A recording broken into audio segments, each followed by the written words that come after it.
So the Rules Committee released an FAQ about an hour ago, and we all knew that the recent ban of the four cards earlier this week was going to have a huge impact on the community. But it seems like there were some responses and rumors that are going around that the Rules Committee felt the need to release a statement, basically an FAQ. And I think top on the list, and which I think is very important, and I'm glad that they put it out in a statement. Number one is that you may or may not have been financially impacted by this decision, but one thing that everyone needs to be clear about is that this decision was not personally towards you. And so therefore any sort of violence or threats to the CAG, which is the Commander Advisory Group, or the RC, the Rules Committee, or any moderators or anything, is just not acceptable at all. And you should really rethink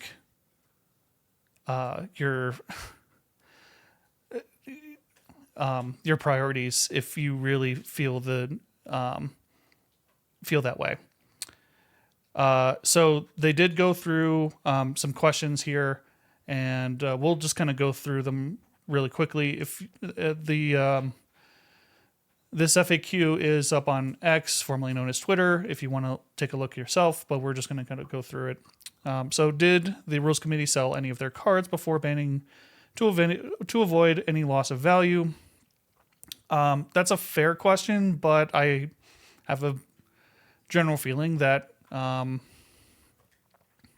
they have integrity and are not going to do such a thing. But so their response is no, there's no way to prove it in short of putting our collections on escrow. But the Rules Committee has a zero tolerance policy of abusing knowledge of pending or potential changes. So, I would suspect that they would not act on this. Honestly, you're talking about maybe a couple $1,000 if anyone did act on it. But also, again, the Rules Committee and the CAG are a small group. So, if a surge of cards went on the market before an announcement like this came out, that would be, there's a short list of people. So I would suspect, there's no indication that anyone had abused this knowledge. And so therefore we're just going to take them at their word on this. Will the Rules Committee roll back these changes? Do you listen to your audience? So their response is, we have no desire to or intent to roll back these changes. We believe that doing so would make any financial concerns much worse. Totally agree. We also believe the format as a whole would be better for them. That said, we do listen to feedback and how it has been communicated, executed, and other suggestions about how to handle it in the future. And I 100% agree with this. If they were to listen to feedback and roll back these changes, you have a lot more implications than just the initial ban. First of all, there's probably a lot of people that are trying to get rid of their cards and taking their losses as they will. What do you do now if all of a sudden they roll back these changes and now people are more upset about the fact that they just got rid of their cards in any way? If they did something funny to get rid of them, or they tried to recoup some of their losses.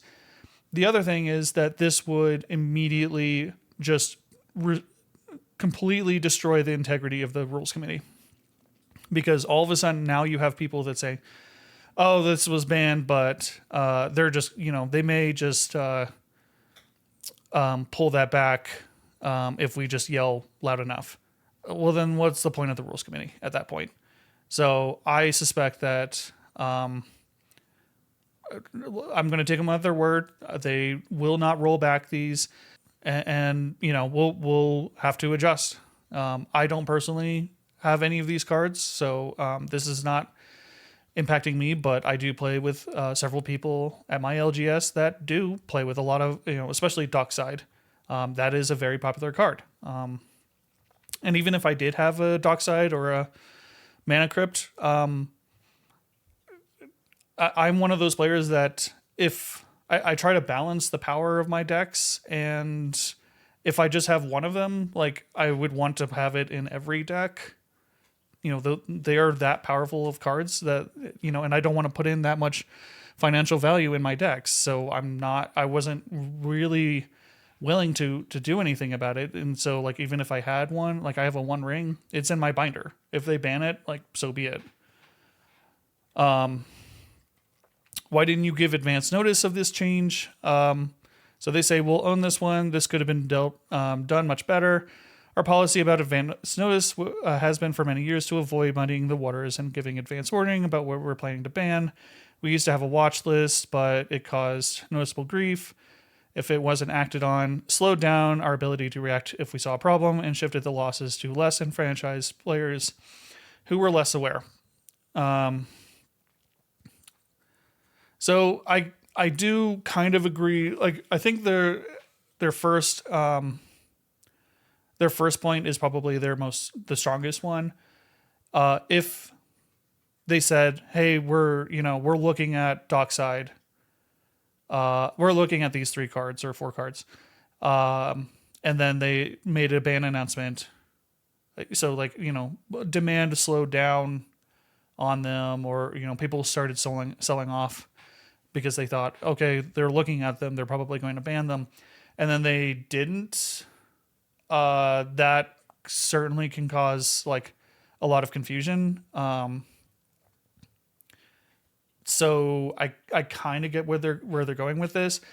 The shifted the losses to the less enfranchised players who were less aware. I mean, you can't please everyone, and so like I wouldn't put it on the rules committee to protect people that are not completely paying attention. Like, someone will tell them, and like someone that is not paying attention is not going to be dropping like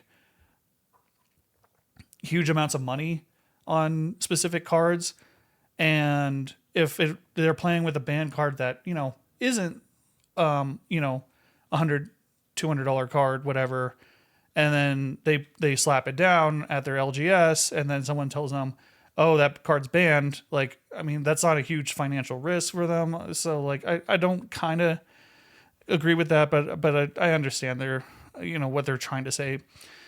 Second, on top of that, many recent bannings have come primarily from community feedback, Hole Breacher, Flash, Paradox Engine, blah, blah, blah.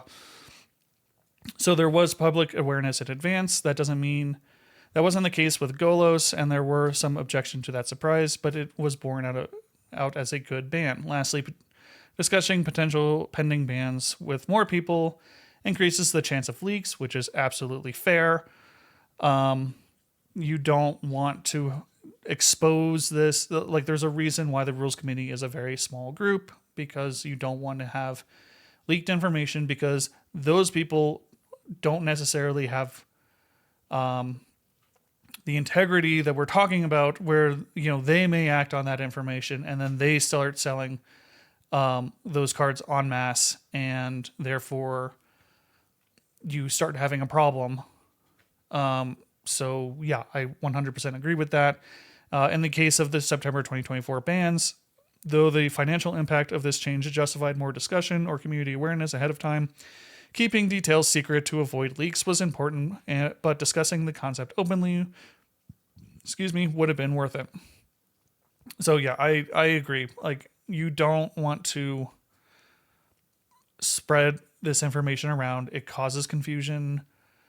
And if this were more common knowledge and then they didn't act on it, then people will get more pissed off. I 100% agree with how they went with this. Like, is it a huge blow? Yeah, absolutely. I can't argue with that, but I don't know a better way that they would have been able to resolve this. Will you give advance notices in the future? We will be discussing the concept of warming up community awareness before bans like this in the future. To be clear, it would be less of a shock, but casual players will more likely get taken advantage of, so it's not clear what would be a strict improvement. There you go. Nevertheless, there is a significant portion of the player base who wants to see, and we acknowledge that this set of bannings caused a lot of pain and was made worse by surprise. Okay. So they're discussing options. I personally don't have anything to offer there. Like I said, like if if some information gets out and then they don't even act on it, then like, what are you going to do? Like, so they have to be very careful with how they are going to release any information if they do. Number 5, why didn't you ban one at a time and see how this went?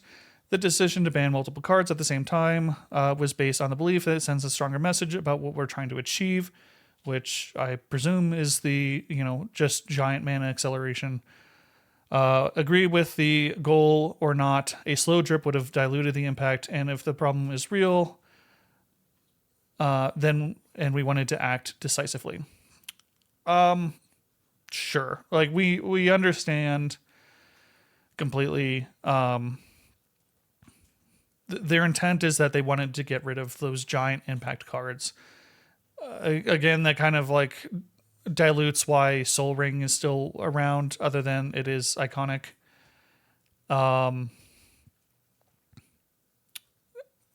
It does, and it kind of touches back on number 6 here. I think all 3 of these cards were released in 2023, and so there is kind of like a belief that there was a possibility that the banning came around as soon as these cards were off of the list and out of print, because Jeweled Lotus is in Commander Masters. Dockside is in the list. Mana Crypt was in Ixalan. So, but yeah. So, did WotC know these cards might be banned, and when they sold them in 2023? That I'm pretty sure that they didn't. We have discussed our concerns with fast mana, including marquee cards like Jewel Lotus, Mana Crypt, with WotC for some time, and had not decided to ban them until recently. We knew it would be a painful change and maybe waited too long, but once we decided to ban the cards, we act and have never sat on a banning. Okay. So that's good to know. I will take them on their word for that. Again, timing is a little interesting, but if that's what they're going with, like that, I have no reason not to believe them. It is unfortunate that all 3 cards were printed in 2023, and especially Jeweled Lotus, which was like literally just made for Commander, and now it's being banned. But did you ban these cards specifically because they're expensive? That's reversing cause and effect. These cards are expensive because they're chase rares and are very powerful. We ban them because of their power and impact on the format. And while we accept that monetary value is real, it doesn't justify leaving them in the format. Yeah, absolutely. Did you ban these cards specifically to target CEDH? No. While this set of bannings does have a large impact on CEDH metagame, that was neither the goal or an overwhelming consideration. In fact, it's something we'd like to avoid, but not a high priority. We banned them because they're having an increasing effect on casual games and Rule Zero pregame conversations. We're no longer keeping them in check. Yeah, absolutely. Like, that makes sense. Do you care that banning these cards damages the CDH metagame? We care because some of the players enjoy that style of play, but we believe this is a small portion of the global player base and that high-powered play leaking into lower-powered groups is a recurring problem. Yes, sure. And I'm aware there is a huge problem of like people playing proxies and because they don't want to put in like $100, $200 cards into their decks. And so they just make proxies of them and then they try to pass them off as real cards. And then, people are trying to play a nice casual game of like a, 5, 6, 7 power level, and then someone slaps down the mana crypt, and you're just like, and it's a proxy. We've always been very clear that we want to make changes based on helping casual players have the best play experience, and the CDH style players who simply simplify the pregame conversation may be caught in the blast. This was an extreme example of that, although our contacts with the high-power community believe it was not destructive to the format and will evolve into something new. Great. Why wasn't the CAG, which is the Commander Advisor Group, told about the bans or consulted? The CAG has been involved in numerous conversations about format speed over the past few years and have shared their opinions with us. They were not informed of the choice to ban these cards because we felt it was we had the information we needed, and as a large group, it was difficult to keep it under wraps. As above, we felt making sure there were no leaks is paramount, which, 100% agree with that.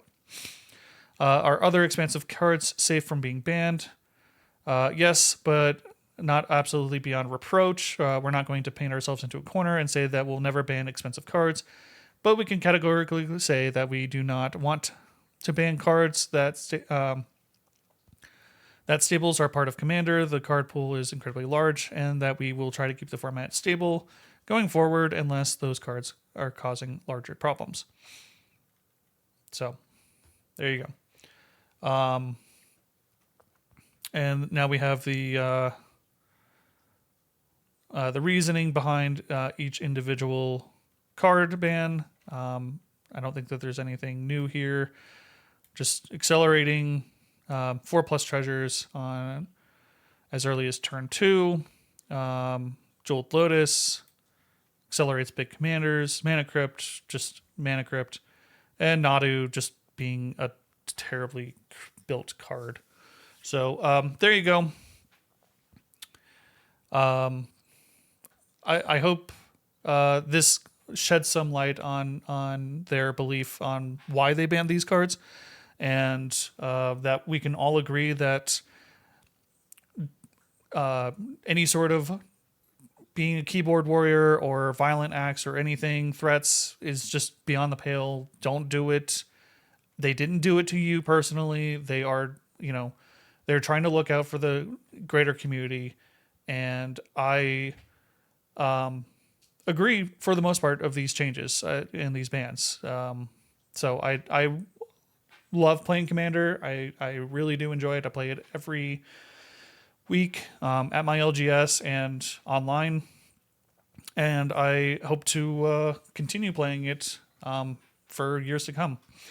And hopefully the ban does send a message to the creative team. Hey, we need to rein back some of this power creep that's been going on, and not have these explosive turn 2, turn 3 cards that just make one player out of 4 the problem for the entire rest of the game that no one else can deal with. So I hope you enjoy this video. Thanks for watching. My name is Oso, and I'll see you next time.